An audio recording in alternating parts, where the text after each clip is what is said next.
Yes, people, what's going on? What's going on? Welcome back to the channel. As always, people, make sure that you lot are smashing up the likes. Make sure that you lot are subscribing to the channel. Big up Pete, you know what I mean? Because like the title says, we've got a massive 6-pointer at St. James's Park. It's a place that we don't like going to, Pete. You know what I mean? And I can't say that I'm feeling mad confident about this game, regardless of how my form is right now. But how you feeling first of all, bro? You good? Yeah, all good, man. All good. Can't complain. Sun shining, weather's sweet. Take advantage of it when you can in this country. You know what I mean? So yeah, it's all good. And you know what? It's like I'm excited about this game. It's a massive game. For me, I think it decides who gets Champions League out the two. Whoever takes the 3 points. 100%, bro. And how are you feeling going into this game? Because obviously last time we played you away from home, that was in a cup competition, and you guys you moved to us. You know what I'm saying? We were making a lot of individual mistakes at the back. I was not a fan of the lineup that we put out as well. But to be fair to you guys, you were very clinical, man. You know what I mean? You absolutely smoked us. And then last year in the league again, straight after the international break, 4-1 loss against you lot. You absolutely battered us. So it's been a minute, bro. I think the last time we beat you was when Reece James scored 2 goals. That was the last time that we beat you there, bro. So we don't like traveling well up to Newcastle, man. I can't lie. I think that was just before the takeover as well. It was. Yeah, I think it was, bro. Yeah. Yeah.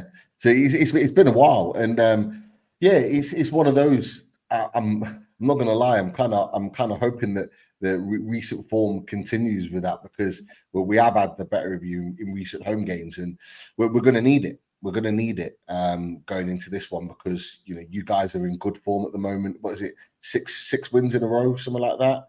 Yeah, I think in all comps, I think it is 6. Yeah, so you're picking up wins. Good win against Liverpool.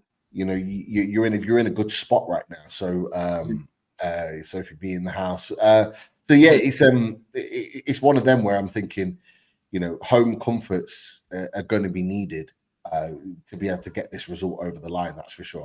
The way I'm feeling right now is that any way it comes, I'll take it. I just need 100%. 100%. And are you feeling confident going into the game, bro? Like, you know, I've had a look at your a few of your injuries. I thought Shaw was injured. I thought Trippier was injured, but I'm seeing that these guys have been training. Yeah. To be fair, someone else said that to me the other day about Shaw, Trippier, that are they doubtful? They look like they're going to miss it. But Eddie Howe was like, no, they're fine. Like there's nothing to worry about. And in the pictures, they're all in the group training. So I didn't really get that one. I think Shaw the week previous he was training sort of individually, but then started and played the majority of the game. Both of them are going to be in the squad. For me, the only question mark is, well, he's currently ruled out, but I'm kind of hoping that there'll be a surprise and that Joe Linton will be in there. But I doubt it. I doubt that Joe will make that surprise return, albeit I hope for a miracle, man. I hope for a miracle. Bro, and this is it. Exactly. Big up Mustafa as well, bro, because no Joe Linton is a massive miss, man. Because for me, you know, if you look at the thumbnail, people, you see that I put Lavia in there with Bruno Guimaraes, right? Because I think this game is going to be won or lost again in the midfield, right? The reason why we got battered last year away was because of the midfield. The reason why, again, we lost this year away, mainly, bro, a lot of it was the midfield. The reason why we played so well at home against you guys was because of our midfield. And that's because we had Lavia, we had Caicedo, we had Palmer, you know, we had Enzo. You know what I'm saying? We had all these players, bro. And, you know, Lavia right now in this team, it just gives us so much balance. You know what I'm saying, Pete? So much balance. It allows Caicedo to press from a little bit higher up. It allows Palmer and Enzo to stay further up, you know, and keep creating for us. Because centrally right now, bro, those two are one of the best creators in the league. You know what I'm saying? That's why we're scoring quite a lot of goals at the minute, bro. So how are you feeling about that midfield battle, man? Do you think that without Joe Linton, you're definitely going to lose it? Or do you still think there's a chance that you could win it? Well, look, he's a massive miss because he's the security blanket, he's the muscle, he's the physical presence that can like break things up, that allows Sandro and Bruno to go do what he needs to do. Willock and Miley are not really built in the same way, and that's the key. That's why I think he's such a big miss. But look, that midfield's still strong. Bruno and Sandro Tonali are still proper midfielders. Willock's not on great form at the moment. He's not playing as what we would like him to do. Certainly, what he wasn't doing 2 years ago when he was on fire. We've not seen that from him. But at St. James's Park, these boys have the capability of turning it up and turning it on. So I'm not fully ruling it out, although I look at your midfield and it's strong. Enzo's playing well. Like I said, Casado's playing well. Lavia looked really good against Liverpool. He looked really strong. He looked organised. He looked everything that I saw of him a couple of years ago when he came to St. James's Park with Southampton, and he looked the part then. Like he really with some problems even before it's time for you. So playing in that midfield with those guys, it is going to be where it's won and lost. There's no doubt about it. But I'll go back to the point. The thing that I'm holding on to is that we are at home. The emphasis is on us. The crowd and the atmosphere and everything else is going to rise. And so in those moments, and you'll know because you get it at Stamford Bridge as well, those moments almost bring an extra 5-10% out of a player. And that's what I'm hoping for. That's what I'm hoping to see tomorrow, bro. 100%, man, 100%. But what it is, Pete, right now, it's actually crazy. Like, we haven't lost a game whilst Lavia's been there. You know, and for me, start of the season, I was telling a lot of people that Lavia is a key player for us.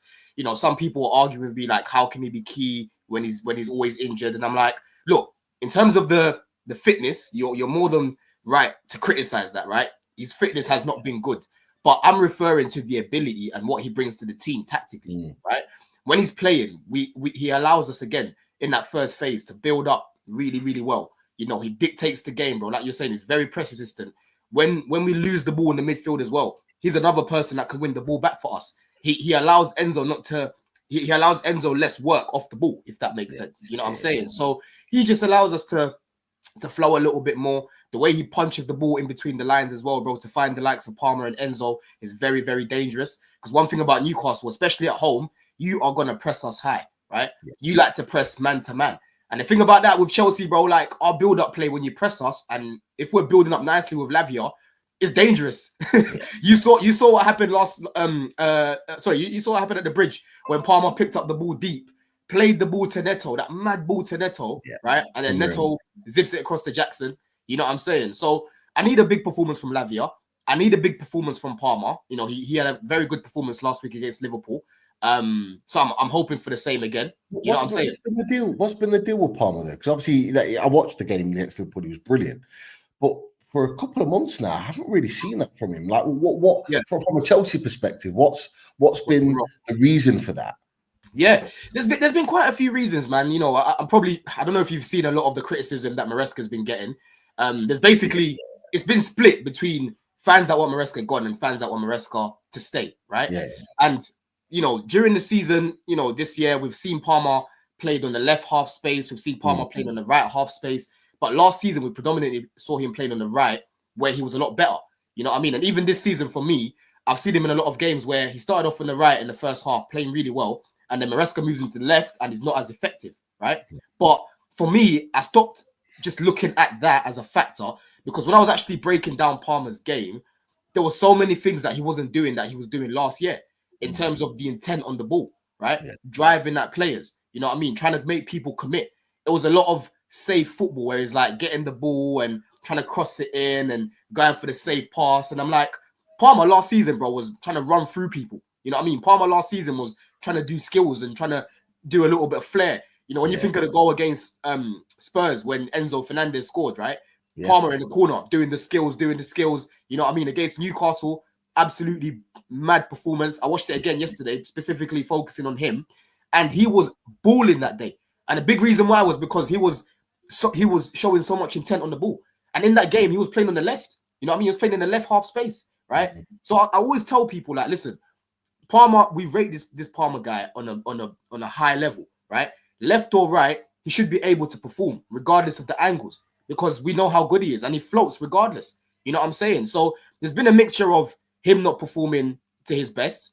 It's been a combination of Maresca sort of tweaking the system as well. And on top of that, a lot of our players missed a lot of chances. Like Palmer's created the most chances in the league at the minute. I think only Bruno's ahead of him. I think it's actually gone up again now. So I think it's Palmer again at the top, right? Okay. But as you know, our finishing hasn't been amazing this season. You know what I'm saying? So he's been let down by his teammates and he's also letting himself down as well. And I'm sure if you spoke to him, he would tell you like, yo, I know myself, I haven't been, that influential this season, bro. You know what I'm saying? But if you can play like last week, then you've got trouble on your hands, man. You've got trouble on your hands. Yeah, and this is the thing, like the top players always go through moments where they're not always performing, and I think there is like now, particularly in the social media world and all the rest of it, there's an expectation that they have to be playing 5-star every game, and it ain't possible. Like you said, tweaks, manager changes, dip in form, these things can happen throughout the season. But look, from your perspective, is that you've got him playing well now. This is like the perfect time for you as a Chelsea fan to have him up and running. Because forget what's happened the last couple of months. This is kind of all that matters, because you can still get what you need to get is in Champions League football. No, 100%, bro. And the thing is, for me, I was telling a lot of people before, bro, like if Palmer and Jackson don't pick up their form, we won't make top 5. Because one of the major issues we've had in 2025, Pete, isn't so much our defense, it's been our attack. Only Southampton had a worse conversion rate than Chelsea, bro. You know what I'm saying? That's relegation level stuff, bro. You know what I mean? So as much as people like to cook our defense, and we definitely can improve in that area, like with our centre backs, we have mid-table centre backs in it. Like Cole was a mid-table centre back, Chalobah is a mid-table centre back. Really, you know what I'm saying? They should both be squad players. But even with those guys and Sanchez in goal, we have the third best defense in the league, Pete. That's the mad part. We actually have a better defense than Newcastle, bro. Are you worried about that though? Are you worried about that on Sunday with regard to that defense? Because it's the one thing that I've maintained this week.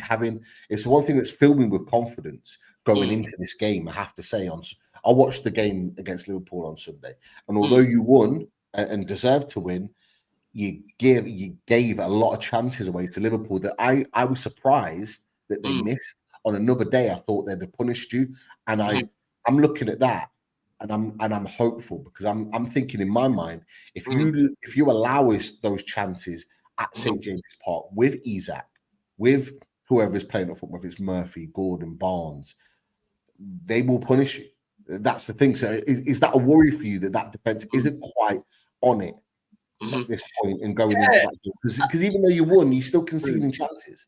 Yeah, no, we did. To be fair, like we didn't really concede a lot of big chances in the game, innit? Like I think the biggest chance that Liverpool had was probably the Darwin Núñez header. If you remember that one, that was the biggest one. But we limited them to like half chances. And to be fair to Cole and Chalobah, they defended quite well. You know what I mean? Like I was seeing Chalobah in the box just sweeping up, Cole in the box sweeping up. Like Cole gets a lot of heat from a lot of Chelsea fans, but when I actually watch him, he's quite good in the box defensively, bro. Right, start of the season, there were so many vital blocks he was getting. He started the season off so well, and then it's when we went to Anfield, that's when he started to drop off a little bit. You know what I'm saying? But in terms of actually defending, like set pieces, we've been defending quite well in comparison to last year. Again, Chalobah and Colwell, they've been starting together the past few games, which has actually allowed them to have a little bit more of a relationship. Because another issue Chelsea have had this year, we chop and change our defense too much. You know what I'm saying? Like 1 week is Tosin and Colwell, 1 week is Colwell and Fofana. 1 week is Chalobah and Tosin, and it's like you're not gonna get any real chemistry doing that. You know what I'm trying to say? So that's how I'm kind of looking at things right now. Like I know you've got some good attackers, but at the same time, Caicedo, if he starts at right back, I trust him to be able to do a job against Gordon. In all honesty, not for the whole game. I think one thing about Caicedo, he's not a right back, innit? So he does gas out a little bit, but he's very good one-on-one. You know what I'm saying? It will be very difficult for Gordon to go around him. And then on the other side, you've got Cucurella, who's been, for me, our second best player this season, bro. You know what I'm saying? So defensively, I'm not that worried, because right now they've actually been playing well, innit? You know what I'm saying? They've actually been doing their job. The one thing I will say is that the big question mark is whether Gordon will start. He's been on the bench the last few because Barnes has been playing really, really well. And Barnes is a different type of player, because Barnes will try and cut inside and look for that shot, whereas Gordon will run at you. He'll press you. He'll force you back because of his pace. I personally think Gordon will start, and the reason being is because these are the games for him where we press high, where he's got that electric pace. And what I will say is, although Caicedo plays that position really, really well, even when he played for Brighton in that same position, we did get the better of him, particularly at St. James's Park. So I remember 2 years ago when he played that position, Okay. On that right hand side, we absolutely destroyed him, albeit it was Joe Linton and St. Maximin down that side. We do get the better of him down there because one thing I do notice from him, he doesn't like directness. He doesn't like that person running at him. Yeah. He's good 1-to-1, but when he's got that relentlessness of that person with pace and intensity running at him, we spotted it, we noticed it, and it's something that I think we can exploit. So look, he's a top player. But Gordon, when he's on fire, is also that too. And I think it's interesting. We're talking about our own clubs and we're talking about our positives and negatives either way. But it's going to be there's some really good battles in there that are not quite dead set. And this, I think, is why it's so intriguing because we've got good players in pretty much all positions across the pitch. It's just a case of who's going to get the better of who. But yeah, it's an interesting one. There's going to be so many little moments that we're going to be looking at, battles that we're going to be looking at across the pitch. That if one person makes a mistake,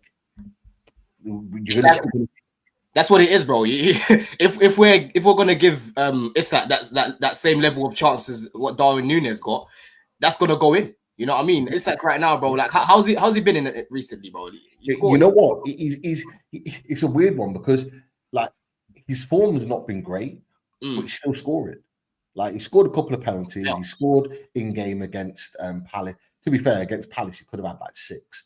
Like Henderson made 3 or 4 really good saves that on another day that have gone in. But yeah, his form has been kind of a bit up and down. I feel like he's being managed a little bit because off the bench, Wilson is just not the guy. Like he's clearly going to be gone at the end of the season. His contract's running out, and I think there's such an emphasis on keeping him on the pitch.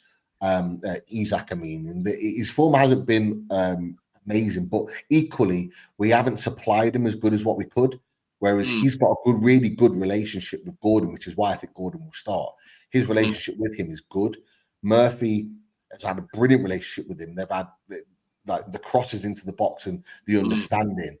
I think this is the type of game that I think Isak will step up for. I think he's scored a few against Chelsea. He likes scoring against Chelsea as well. I think he gets the opportunities and the spaces that he might not get against a team like, for example, last weekend, like Brighton were pretty much playing in the low block and trying to counter-attack us. Like that's not the strengths of Alexander Isak. Whereas I think you're going to come out. I don't think you're going to do a low block against us. I think you're going to come out and want to play because you've got players at the front end of the pitch that you're going to want to get on the ball and make the difference. But I think that equally will open up the spaces for the likes of Isak to run in and behind. And so I think, although he's not been in the best of form, still scoring goals. I think this is the game for him. Like 100%. 100%, bro. 100%, man. Let's go through your lineup then, Pete. Yeah, just so we can obviously see who you think is going to start in the game. You guys play a 4-2-3-1, isn't it? Well, no, it's a 4-3-3 more so. 4-3-3, yeah. Yeah, I mean it changes within game, but it starts statistic like as a 4-3-3. Like that statistically, that's what we've always gone for in the percentages. We've played that formation more than any other since Eddie Howe's been manager. So let's go through it then. Is it Pope in goal? Yep, Pope in goal. Nick Pope in goal. Yeah. What do you think of this guy, man? Do you want to upgrade on him? Because I don't really rate him like that. I'll be honest, man. I think we'll be getting a new goalkeeper in the summer. Put it that way. What that means for Pope, I don't quite know. I think it's up in the air with Newcastle fans. I think Pope's only got 1 year left on his contract in the summer, so there's a decision to make. You either give him a new contract and he maybe becomes a number 2, or you make him money. For example, you go sell him to a bottom half of the Premier League for like 15 million, and you make some money on him and you reinvest that. And we've been linked heavily with James Trafford, who's he's had an unreal season at Burnley. You know what? He's only conceded 15 goals all season. Is that it? I wasn't convinced with this guy in the Premier. Well, and this is the thing. Everyone's still got it in their minds. I was talking to Potts about this a couple of weeks ago. Everyone's got it in their minds what happened at Burnley, but Burnley were absolutely like shocking. Dog shit. Yeah. They were the worst. and I don't think that reflected on him well. But he's gone back into the Championship. He's refined his game, so his footwork's top stuff. He commands his area. He's a good shot stopper. Like he's very similar in his mold to Pope, but he's younger. And I actually see him as the next coming of the England #1. I think he's going to take Pickford's spot in the next few years. In my opinion, he's the one that we've been heavily linked with. But we've been linked with lots of other goalkeepers. Chevrolet at Lille, who's top goalkeeper. One that we've not been linked with, but Johan Garcia at Espanyol, who is like. I keep hearing about this guy. Yeah, I think Villa are going to get him, because I think Villa are going to get rid of Martinez. You think he's gone? Do you think Martinez is going to go? Yeah. But he's quality. He really is quality. But Pope is our best goalkeeper at the club right now. He's doing well. He's really come in and kind of commanded. So he'll be the guy to start. Yeah, all right. And then right back, you said, you talk me through it. You talk me through it, bro. Right back. So our right back will be Kieran Trippier. This guy he's properly regained his form since probably just before the cup final. He's come back into the team. With Lewis Hall being ruled out for the season, it's meant that he's come back in because Tino Livramento's now gone on to the left. And I think these two in the fullback positions have been key to is transforming the way we play. Because Tino Livramento, he's obviously right-footed, but he can play left back, and he's been unbelievable. But Trippier, he's not got the pace, but his experience in his positional play and his know-how and reading the game is just like it's come back in the last 3-4 months. Whereas in the beginning of the season, most fans would have said, right, he can go in January, but now they're like, give him a new contract because he's been top. Well, listen, Noni Madueke's been cooking guys on the left, bro. I don't know if you saw what he did to Trent last week, and you guys won him. You guys obviously you're linked to this guy as well. You know what I mean? So that's going to be a good battle on that side. You know what I'm saying? He's. I got a few pelters last summer when we were heavily linked with him, and I said that I didn't want him because for me. And this was talking about him coming in on our right wing, for example. And the reason why I didn't want him is because watching him play for you guys, he's got all the hallmarks of a top player, apart from the final ball. And we had that. We've had that before. We had that with Murphy up until before this season. We had that with Miggy in the seasons previous, and. The right winger position we've needed to strengthen for 3 years, and I'm like, if I'm getting a right winger, I want a guy that I know is going to produce the business. So like we've been heavily with Mbeumo, Brentford, and he's the guy that's producing the final ball. Facts. Like that's the only thing. But I mean, look, he can build into that and become that player. No, he can, no doubt about it. But for me, if we're going to invest in the right winger, I'd want someone that's kind of already producing. Ready now, yeah. He's like more of a ready-made player, and that's no disrespect to him. That's part of his development. But I just see what I want a little bit more. But if so, you're saying he's going to play on the left? I reckon he'll start on the left again. I think Maresca's no. I think he's going to go the same lineup again.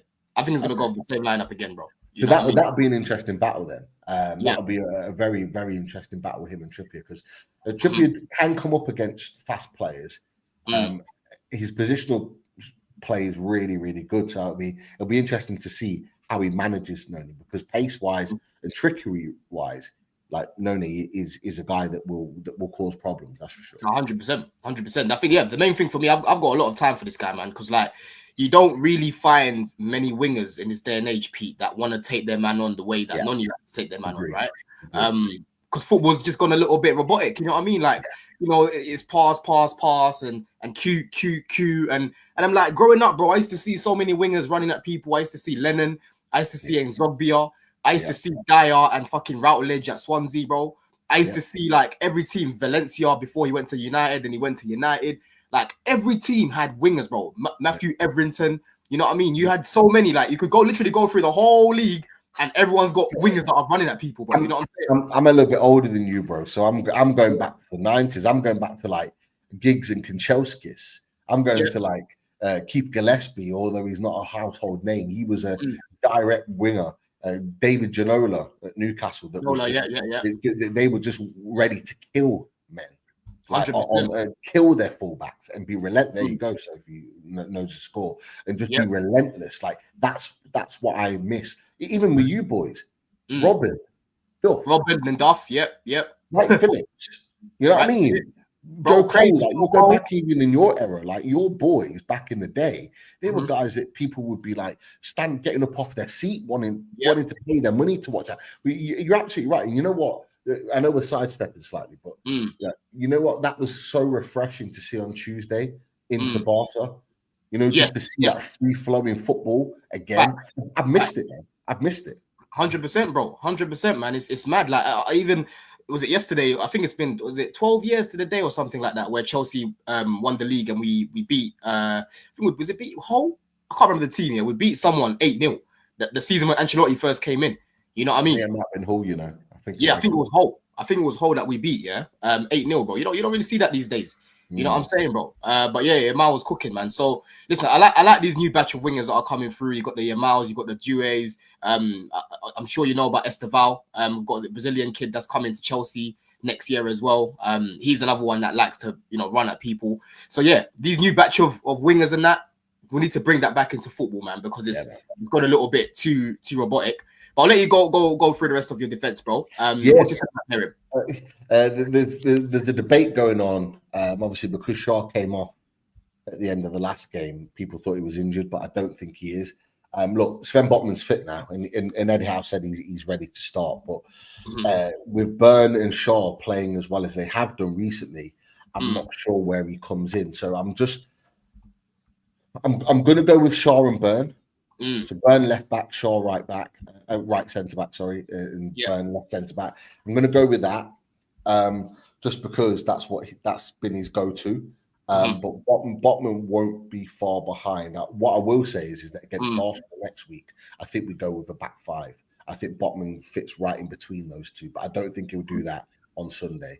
Because I think he'll want to be more attacking. So that's the back line. That's how it will be, and it's been like that. Sorry, that back five's been like that for weeks now.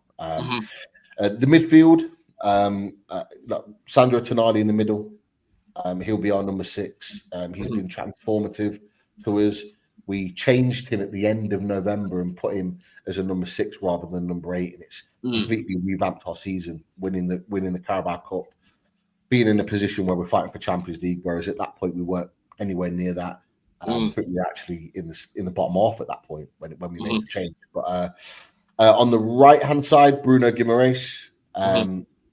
What you'll find is like Tonali is what Lavia is for you. That he kind of controls and dictates the play to allow Bruno Guimaraes to find those little pockets of space in the number 10 spot moving forward. So you'll find Bruno arriving in the box. You'll find him drifting in that little space just on the half circle on the right hand side, in that little corner just on the edge of the 18-yard box. You'll find those little pockets to play in, the likes of Murphy, right there where your cursor is. That's where you'll find Bruno Guimaraes a lot tomorrow, in those little spaces, playing the balls either to Isak or to Murphy in that little gap to try and create something. And that's what we're seeing from Lavia and Enzo. Enzo's finding himself getting forward and doing exactly the same. So similar process, similar ways of working. Obviously, the big one is who's going to play on the left. I think it will be Joe Willock. I'm praying it's going to be Joe Linton, but I don't see. I don't see it. So Joe Willock will be the guy to start. We need a big performance from this guy. It's as simple as that. Like, I genuinely believe that if he doesn't put a big performance in between now and the end of the season, I think he gets sold in the summer. Really? I mean, he scored against us last year when we played you lot away. Yeah. He has got it in his locker. He is capable of it, but he hasn't shown it this season. He's had injuries, been in and out of the team. He's had a run of games now. He's had three starts in a row. It's now time for him to perform. Palace have been interested in him. I think he knows he needs to perform. Otherwise, Otherwise, he's gone. So He's gone, yeah. I'm expecting big things from him tomorrow. I genuinely am. Yeah. Okay. All right. Cool. And then your attack. So you're obviously Isak. That's self-explanatory. And then you said on the left, you starting Gordon, or do you think it's going to start Harvey Barnes? You know what, bro? It's really harsh on Harvey Barnes, and I love Harvey Barnes because he's just a cold killer in front of goal. He's a proper finisher. But I think for this game, I think he's going to go with Gordon. Any particular reason? Is it just because of Caicedo? You think he's going to want to keep running at Caicedo? I think not necessarily just that. I think Anthony Gordon's a tone setter. So his press, his intensity, I think it will get the players going. I think it will get the fans going. I think him and Bruno are the top two in the league, or the top two in the top three for winning the most free kicks. Gordon knows how to win a penalty. He does. Yeah. They could be, those moments could be the difference. And so for that, being the tone setter, I think that's the reason why I think he will start him. And then Jacob Murphy on the right. Murphy, yeah. But Murphy, you know what it is, yeah? Like with Murphy, bro, like, listen, Newcastle aren't really my rivals like that for now anyway, because, you know, PSR doesn't allow you guys to spend, even though you're a lot richer than us. Big up Mo in the chat as well. You know what I'm saying? You see Josh, you see Murphy, bro, the Murphy twins, yeah? Because one of my guys I went to school with used to play for Chelsea. You know what I'm saying? He used to play for Chelsea. So I used to watch him in the academy and that, coming through the FA Youth Cup. And Chelsea used to sweep up the FA Youth Cup. I think they won it like 3 years in a row. And the time that they lost it was against Norwich, right? Yeah. And I saw these two twins, Josh and Jacob Murphy, bro, on the wings, yeah? That is what you call gunman, bro, yeah? And they're twins as well. And they played the exact same way. One on the left, one on the right. And they were absolutely cooking. That was the first time where I saw Chelsea at that level, yeah? Because they had Ola, they had Charlie Colkett, they had Jeremy Bogard, Charlie Musonda, Dominic Solanke, all these players, Lewis Baker, all these man, yeah, at that time. Actually, no, Solanke wasn't there at that time because he was younger. So they had like Lewis Baker, John Swift, a lot of ballers, you know what I'm saying? And that, and these guys just chefed them up. You know what I'm trying to say? And it's nice to see that he's actually made a career for himself, because he was a bit up and down. His brother now is playing Championship as well now, isn't it? Yeah, his brother's playing for Portsmouth. He was at Oxford the previous season. Then he moved to Portsmouth. So he's moving himself back up the ranks. He had to go back down again. It's a really weird one, because when we signed Jacob Murphy, Norwich fans had told us at the time that we'd signed the wrong winger, and that we should have signed Josh, because they thought at that point Josh was better than Jacob. And so we were kind of like, have we signed the wrong winger? And look, they're both Newcastle fans, so it made sense, because their family are from Newcastle, even though they were kind of brought up in Norwich. But the family from Newcastle, yeah. Yeah, their family from Newcastle. So like he's properly embraced the Geordie element, because there's pictures of them as twins, as like little babies with Newcastle kits on. And that was part of that was part of his introduction when he first signed. And so with Jacob Murphy, he's had a bit of an up and down time at Newcastle. He's had loans out at Championship that's failed, not done well. We thought he'd be out the door, but he's a guy that just grafts. He's willing to learn. He's a grafter. He's got he's always had electric pace, and he's always had a deafening shot on him. His shot is like, when he hits a ball, it stays hit. Like he can smash a ball, but it's consistency. Consistency's always let him down. All the way through his career at Newcastle United, and it's this season. It's almost like clicked. It's like he's hit his peak, and he's just turned 30. It seems like it's come together, and as well as scoring, he's been an assist king. Like, you know, he's got nearly 20 goal contributions this season, which is like in the league, isn't it? That's crazy. Yeah, it's crazy, bro. He's been flying, mate. I put in my FPL the other week. He was absolutely cooking for me, bro. You know what I'm saying? Absolutely cooking for me, man. So yeah, I like Murphy, man. You know what I mean? He might not be the prettiest on the eye and that, but he's quite effective in what he does. But like you're saying, I think the main thing for him is just consistency, bro. So yeah, listen, that's a solid team there, but bro, that's still a very good team, bro. I'm looking at your fullbacks, I'm looking at your defense. You should be able to defend your box quite well. You know, you've still got physicality in your midfield of Tonali and Bruno. Willock's not a little featherweight guy either, I don't think, for me. But obviously Joe Linton's going to be a big blow in there. And then you've got an attack that you've started a lot this season. You know what I'm trying to say, bro? So that should still be, you know, good enough to potentially beat Chelsea. You know what I'm saying? I'm not taking that lineup lightly at all, bro. At all. No, you know definitely. what I mean? That fills me, that lineup there that you've just said, that fills me with confidence that we can win it, especially at St James Park, because we're at home. Mm-hmm. Those home comforts are going to make the difference. I feel could make the difference, be that extra 10%.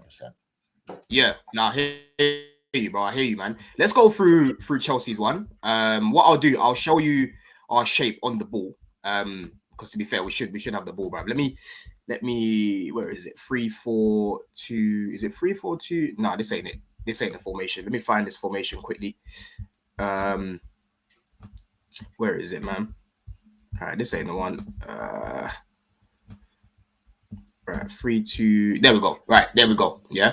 So this tends to be Chelsea's shape on the ball. We build up in a free.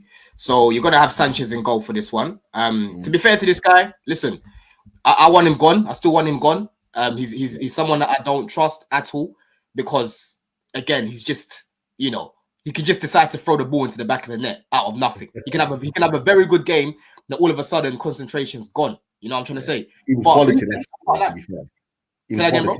He was quality last week, to be fair. He was. I know he's made mistakes and been shy this season, but yeah, but he made some top saves against Liverpool. 100%. And the thing is, he hasn't even been shit this season. That's the thing, though, Pete. Like he's had games where he's actually saved us. Like I can think of Forest when we drew against Forest at home. That game, him and Chels were moving crazy in that game, bro. Like, it was a fair result, in all honesty. Yeah. You know, we played Bournemouth. He saved the penalty just before we ended up sort of coming back into the game. You know what I mean? Like, there's been many games this season where I'm like, Sanchez saved us. Against Everton the other week, bro. He made 2 very good saves. So, like, what frustrates me about him, he's tall, because I like tall goalkeepers. I don't like short goalkeepers, right? I like tall goalkeepers. He's tall. You know, he's got good cross collection. He's not a bad shot stopper. He's actually a good shot stopper as well, yeah? I know there's been a few goals that have gone away, like, oh, you could save that. But if you watch a lot of football, bro, you know that you can say that for every goalkeeper, bro. Sometimes goalkeepers, you should have saved that one. You know what I mean? But usually his saves are quite good. It's just his concentration levels, bro. It's the word for it. He's very erratic. You know what I mean? He can be very erratic at times. And when his head's gone, it's gone. You know what I mean? Yeah. But since he cut his hair off, I don't know, innit? Maybe that's what it was.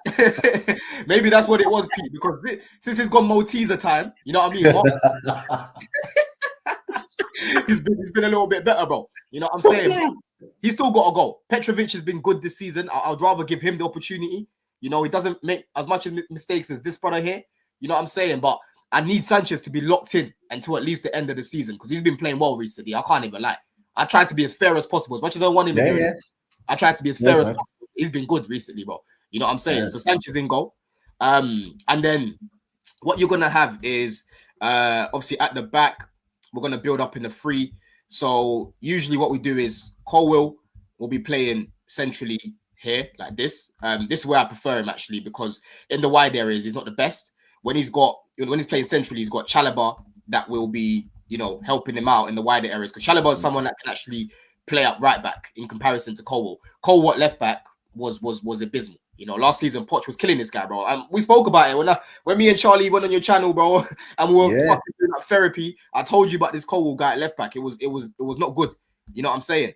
And then Cucurella, again, you know, has been very good this season. That's how we tend to build in a free like this. And obviously, when you have got Caicedo inverting from right back, he goes into this position here, right? Yeah.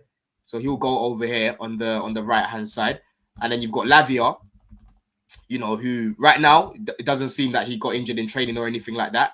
You know what I'm saying? That's where he tends to pick up his little knocks and whatnot. So yeah, he'll be there in a pivot like that. And then this position here, left or right, again, Maresca's been changing it quite a bit, but recently Palmer's been playing in the right. So the past, I think 3-4 games, he's been playing Palmer more on the right, like half space. So I reckon he'll probably do the same again. And you'll have Enzo on this side, right? Like this. So in those little pockets there, bro. And these two players here, Pete, when they get on that ball, their first thought is to play it forward, bruv. Right? Yeah. Their first thought is to go to the likes of Neto. You know what I'm saying? To try to find the little space to find a Jackson, for example. He's back now. That Neto's back now, man. Like, yeah. I wasn't obviously I watched him closely because we were linked with Neto last summer. So when I first saw him playing for you guys at the beginning of the season, I was like he ain't doing what he needed to be doing. But just recently, I'm seeing Neto is he's balling out. Back. No, 100%, bro. And the thing is with Neto, like he spoke about it himself, you know, like with Wolves, there was a different style of play, transitional football. He's got a lot more space. Whereas here, a lot of the time he's facing low blocks. He's not got a target man. You know what I mean? Like I see Neto whipping a lot of crosses, bro. But there's no one there to meet them because Jackson in the box is it's shocking. No, he's not a striker. And Jackson literally came to Europe in 2019. He's learning on the job, Pete. I think Jackson's a good player, but he's more of a squad player. And I honestly think he'll become really good at like 26, 27. Yeah, how old is he? I was going to ask that. How old is he? Jackson's 22, I think. Let me just check. He's still really young then. What? I thought he was like 27. 23. No, it's 23. 23. He's still so young. So you know what? Like people outside of Chelsea put so much pressure on him. But he's still a young striker. He's still got loads of time to develop. It's not like he's 28, 29 and he should be producing and he's not. Yeah. Like he's still, like you said, he's still young. Come to come to England at a young age, still refining his game, but still scoring goals. 100%, bro. He's frustrating, man. He's frustrating because he's got the tools to be a top player. Like his all-round game for me is better than Isak's, but Isak's a better finisher than this guy. That's the thing. You know what I mean? So with Jackson, he needs to keep improving. We need to relieve the pressure from him by buying a striker in the summer, so we're not dependent on this guy, bro. Because like I said, he's learning on the job, and he's going to be a late boomer for me, man. Like I said, he was still playing in Senegal in 2019, Pete. He did not have the development that all these kids had in the academy. All these guys here that I'm showing you all played for academies in Europe. He didn't. You know what I'm saying? But Neto, bro, 2025, we played him up top. He did a job there. You know what I'm saying? He's been creating some good chances. He's been getting assists. He scored the important goal to beat Fulham as well. I was at that game. It was mad. You know what I'm saying? I do think he's got a better all-round game than Sophie. Go remind yourself of the game last season at the Bridge and what Jackson was doing in that game. I don't agree with that, dog, man. Come on. You don't agree? Isak's the only area of Isak's game that he needs to get better at is probably his aerial ability. Like his aerial ability is not quite there. He has scored headed goals this season, but for me, the one area in his game that he's really improved on is his hold up play. Like, but when Isak's got the ball at his feet, like for me, there's no contest there. His finishing, no contest. His movement, I think, is better than Jackson's. Although Jackson's is good. Like Jackson does have good movement, but like Isak's very rarely offside. Jackson's always offside. Like facts. Isak's all-round game is definitely better. Let me be more specific because that might sound mad. I'm specifically speaking about the link-up play. Yeah, I'm specifically speaking about the link-up play because the way Jackson links up play and facilitates others is mad. And it's not to say that Isak can't do it, but I was literally at the Bridge last season, right, when we played you lot, and the difference between both of them up top was clear to me. Like when they're getting on the ball, you know what I mean. And for me, Isak is clear of Jackson, absolutely clear of Jackson as a striker because he's actually a natural striker. But when I'm talking about the link-up play, the little facilitating and that, for me personally, I think Jackson's better than that, better than Isak at doing that.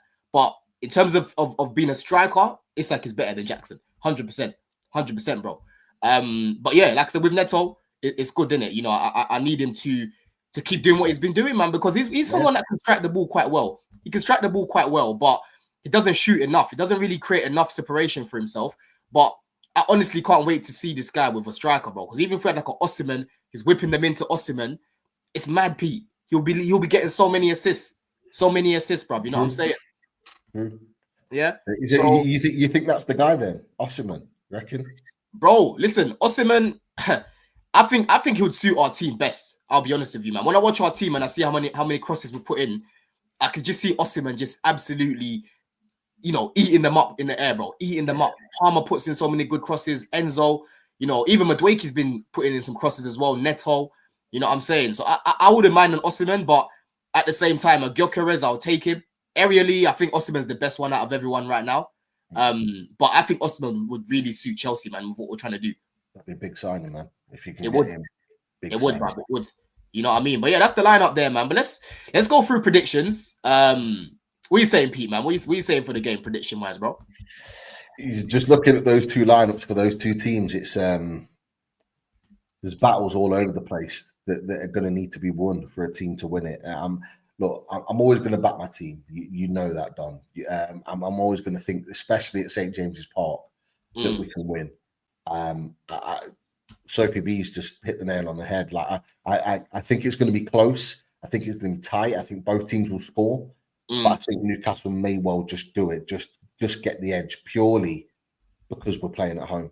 I just think, and the reason being, I go back to what I said earlier, is that you're not going to be a team. You're not going to be a Brighton that's going to sit back and just sit in and sit deep and try and counter. You boys are going to come for us. You're going to because we know what's at stake. Champions League football is at stake. Whoever wins takes that potentially that fourth spot. And so I think it could, from a Newcastle perspective, allow us to take advantage there. And I think just looking at that defense, and just from a Newcastle perspective, looking at the defense, I think our forward line can exploit that and make the difference. So I'm going to go 2-1 Newcastle, but it's going to be close. Yeah, listen, Hazard, big up Hazard here, says 2-2. I can smell a 2-2 as well, man. I can smell a draw. I've got a feeling that we're going to win the game. I don't know what it is, bro. I've got more confidence now that Lavia is back into the team. And like I said, we haven't lost the game whilst he's been there, right? But again, we need to be clinical in this game because we are going to get chances, man. We are going to get chances, you know what I'm saying? So, but I don't know. I think it's going to be 2-2. But to be honest with you, like obviously 2-2, if we both draw the game and we win the rest of our games where we've basically made it, because we've got United after your game at home, and that's going to be a few days before the final. So ultimately, I think they'll probably change their team. We should be beating them, and then we've got Forest last game of the season. But if we draw tomorrow and beat United, that's basically us in there because our goal difference is mad as well, like yours. Yeah, see, that's where I'm probably a little bit different. Is that I think we have to win tomorrow. We go away to Arsenal next, and then we finish with Everton at home, which I do think we'll win that one as well. And looking at that, I think it's a must win for us. I think a draw is no good. Basically, what that means is if we draw on Sunday, it means that we've got to go to Arsenal and win. To keep it in our hands. You've beaten them 3 times this year, bro. You can do it again. We have, and I actually think if we win tomorrow, I'd be confident in this going to the Emirates and winning there as well, and just ending the contest for Champions League there and then. We win those next 2, it's done, in my opinion. Whatever happens. But I think there's more emphasis on us winning it than you, which is why I think we'll come out fighting, which is why I think we'll come out with intensity, try and put it on you. But I think both teams will go for it. Both teams will go all out, and I think it's going to be it'll probably be game of the weekend. I think it'll be a great game of football to watch. 100%, bro. 100%, man. Big up Ghost as well because he was asking me this earlier. Don, is your midfield better than Arsenal still with Zubimendi? And yes, it is. It is still better than theirs, bro. Like for me, Pete, we've got the best midfield in the league.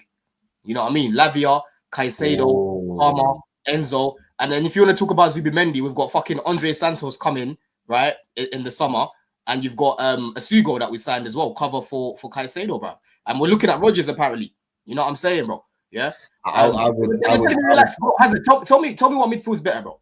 I'd put my midfield 3 in the ring, man.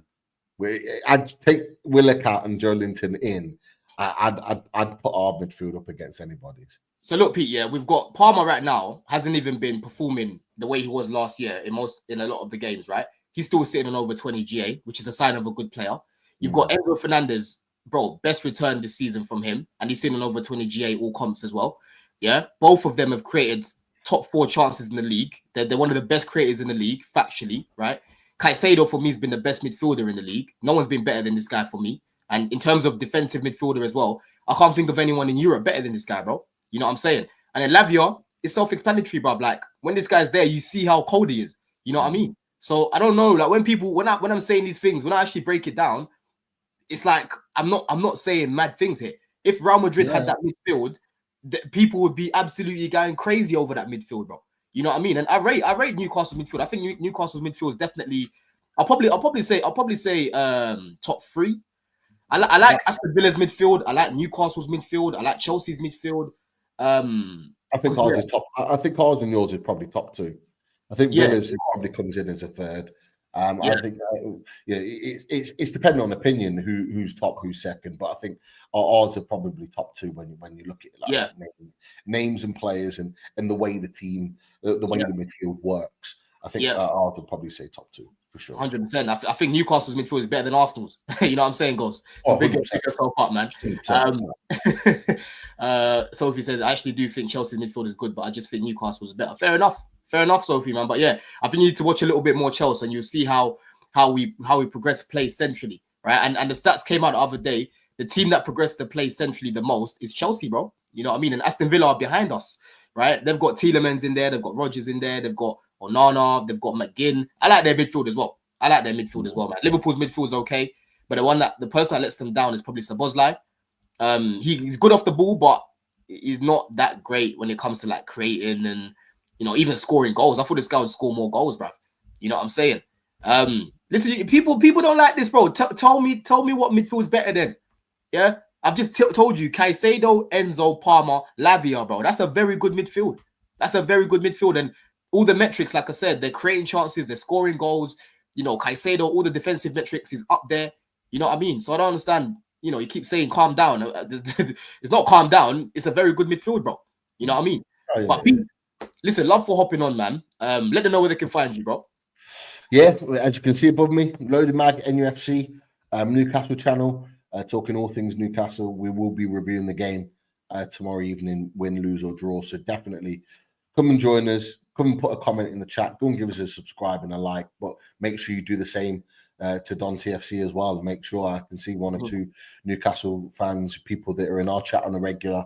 Make sure you sub to this channel as well. And Don, great content, top guy as well. And hopefully we'll see him on our channel at some point as well down the line.